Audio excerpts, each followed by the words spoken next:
কাকিমা, আজ কি কি রান্না করব? আজ আসতে এত দেরি করলি কেন পপি? সকালে রিনা কোনো রকমে সিদ্ধ ভাত আর ডাল খেয়ে অফিস বেরিয়ে গেছে। ও, রিনা দিদি ভাত করে নিয়েছে? তাহলে আর কি তরকারি করব বলো? আসলে এত কুয়াশা সকালে যে ট্রেনগুলো খুব আস্তে চলছে, তাই দেরি হলো। আচ্ছা, তাহলে তুই এক কাজ কর, একটু পোস্ত দিয়ে বিট গাজর ভাজা কর। আর বাগানে দেখছিলাম অনেক থানকুনি পাতা হয়েছে, কাঁচা লঙ্কা সর্ষের তেল দিয়ে বাটা কর, গরম ভাতের সাথে ভালো লাগবে। ঠিক আছে কাকিমা, তুমি কি চা খাবে? তুই খাবি? তাহলে কর, আমার একার জন্য দরকার নেই। আচ্ছা করছি, আমিও একটু খাবো। এই শীতে চা খেলে গাটা একটু গরম হবে, তারপরে কাজে বেশ বল আসবে। হ্যাঁ, ঠান্ডাটা বেশ পড়েছে, তার উপর উত্তরের হাওয়া। যা, চা করে নিয়ে আয়।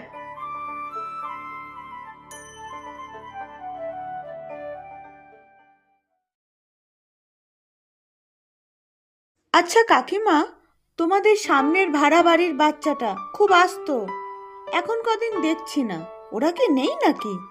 না, নেই রে, মামার বাড়ি গেছে। বাড়িটা পুরো ফাঁকা লাগে। ও থাকলে এতক্ষণে কতবার যে আসা হয়ে যেত। বড্ড একা লাগে রে। অনেক দিন তো নেই, কবে আসবে? হ্যাঁ, 1 মাসের উপর হয়ে গেল। কবে যে আসবে জানি না। রিনাও অফিসে থাকলে যখন ফোনে আমাদের খোঁজ করে, তখনও এসেছে কিনা জিজ্ঞাসা করে। আর বাড়ি ফিরে বলে বড্ড ফাঁকা লাগছে। হ্যাঁ, রিনা দিদি তো ওকে আবার পাগলা দাশু বলে ডাকে। তা ওর বাবাকে তো আজ সকালে আসার সময় দেখলাম, ওনাকে একবার জিজ্ঞেস করো কবে আসবে। জিজ্ঞেস করেছিলাম, বলল জেঠিমা যা ঠান্ডা পড়েছে একটু কমুক তারপর আনবো, নয়তো এতটা জার্নি করে আসতে আবার ঠান্ডা লেগে যাবে।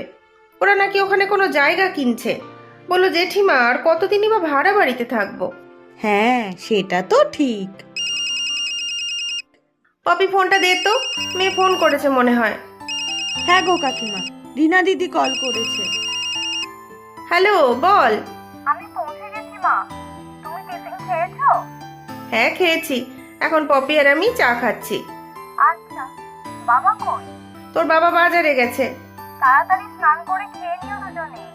আর শোনো না, পাগলা দাশু এসেছে গো? না রে, আসেনি। ওর কথাই হচ্ছিল পপির সাথে। কবে যে আসবে? আচ্ছা, আমি রাখছি মা। হ্যাঁ, কাজ করতে করতে খেয়ে নিস কিন্তু সময় করে। কাপটা দাও, ধুয়ে রেখে বাগানে যাই, থানকুনি পাতাগুলো তুলে আনি। হ্যাঁ, আমিও যাই, পুজোটা সেরে নি। এই ঠাকুর ঘরে গেলেই ওর কথা বেশি মনে পড়ে। হ্যাঁ, ছুটতে এসে বলবে দিদু নকুল দে। নকুল দানাও বলতে পারে না ঠিক করে। হ্যাঁ, ওটা তো আমার নকুল বাবা। কে বলবে যে আমরা ওদের কেউ নই? জন্ম থেকে এখানে আছে তো, এত কাছের হয়ে গেছে। ওর বয়স কত এখন? এবার স্কুলে ভর্তি করার সময় হয়ে এলো তো। সবে তো 2 বছর, কিন্তু এত পাকা পাকা কথা বলে। বুঝতে পারছি তোমার মন খারাপ লাগছে। তুমি বরং ওকে নিয়ে একটা গল্প বা চিঠি লেখো, দেখবে ভালো লাগবে। হ্যাঁ রে, ঠিক বলেছিস। দেখি তাড়াতাড়ি কাজকর্মগুলো সেরে দুপুরবেলা লিখবো।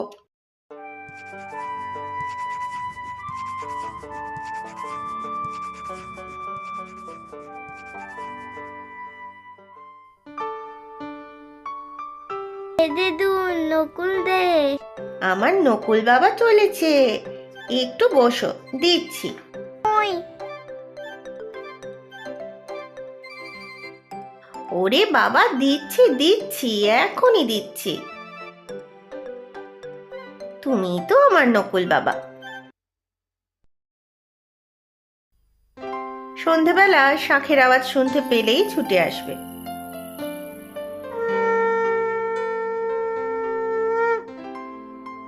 নকুল খাবো দিদুন।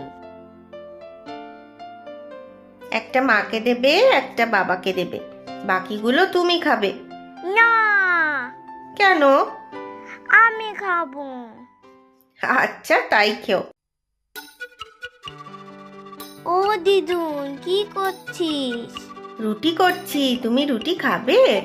খাবো খাবো।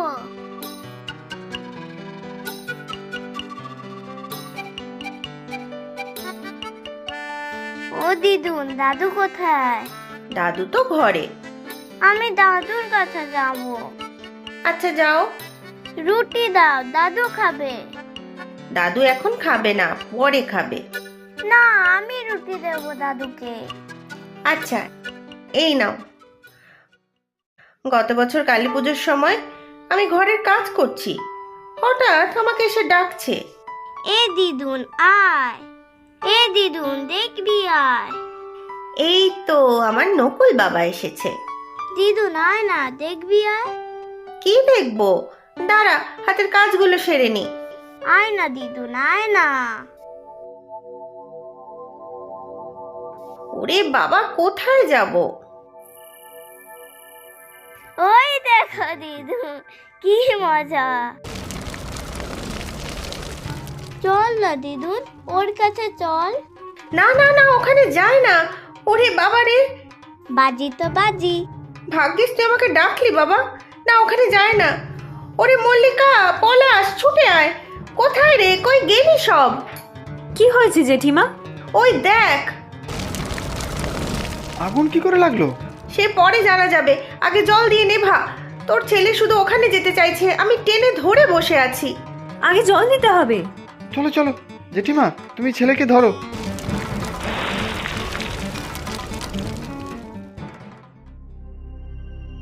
আগুন লাগলো কিভাবে? ছেলে তো বাজি ফাটিয়েছে সেই বিকেল বেলায়, তাও আবার দুটো মাত্র ফুলঝুরি। তুমি করেছো এই কাজ? সত্যি বলো, কি করে হলো? উ ওকে বকিস না। ওই তো পাশের বাড়ি বাজি ফাটানো হচ্ছে, রকেট ফাটাচ্ছে, সেল ফাটাচ্ছে, হয়তো ওখান থেকে উড়ে এসে পড়েছে। ও ঘরে বসে খেলা করছিল, কখন যে বাইরে এলো। খুব দৌড়ানো শিখেছো তুমি, না বলে বেরিয়ে যাওয়া। ওকে বকিস না রে, ও তো আজকে আমাদের সব পরিবারকে বাঁচিয়ে দিল। চারিদিকে শুকনো পাতা পড়ে, বাইকের ভিতর পেট্রোল আছে, অনেক বড় কিছু ঘটে যেতে পারতো। আমার সোনা নকুল বাবা। দিদুন টাটা। ওরে বাবা, এত সুন্দর রাজপুত্র সেজে কোথায় যাচ্ছ? মামা বাড়ি। আচ্ছা যাও, গুড বয় হয়ে থাকবে, মায়ের কথা শুনবে, আর তাড়াতাড়ি চলে আসবে, কেমন? সেই যে গেল সোনাটা, আজ 2 মাস হতে যায়, এখনো এলো না। মনেই হয় না ও আমাদের নিজেদের কেউ নয়। ঘরটা খুব ফাঁকা লাগে, কতবার যে দৌড়ে দৌড়ে আসতো। আমার মেয়েটাও যেন ওর নিজের পিসি হয়ে উঠেছিল। অফিস থেকে ফেরার সময় ওর জন্য খাবার আনবে, মনটা খুব খারাপ লাগে। কি আর করব? দিদুন এই তো আমার নকুল বাবা, কখন এলি? এখন। মা বাবা আমি। আমার সোনাটা, এবার আমার ঘর